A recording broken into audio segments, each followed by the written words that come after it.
ప్రతి కామెంట్కి ఆన్సర్ చెప్పే టైం లేక ఈ వీడియో చేస్తున్నాను. లాస్ ఏంజలీస్లో వైల్డ్ ఫైర్స్ ఇంకా ఉన్నాయి.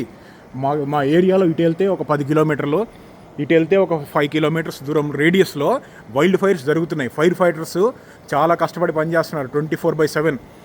కొన్ని ఏరియాస్లో ఇల్లు ఖాళీ చేయించేశారు, చాలా చోట్ల ఇల్లులు కూడా కాలిపోయినాయి, న్యూస్లో చూసే ఉంటారు. మేముండే ఏరియాలో డైరెక్ట్ ఇంపాక్ట్ అయితే ఏమీ లేదు, కానీ పైనుంచి యాష్ పడుతుంది. మొత్తం ఏరియా అంతా కూడా కాలిపోయిన వాసన వస్తుంది, అది పీల్చకూడదు. ఇదంతా చూడ యాష్, ఈ యాష్ అంతా కూడా డేంజర్. అది లంగ్స్లోకి వెళ్ళిందంటే చాలా డేంజరు. మేమైతే సేఫ్గానే ఉన్నాం ఈ ఏరియాలో. అది అప్డేట్. బాయ్.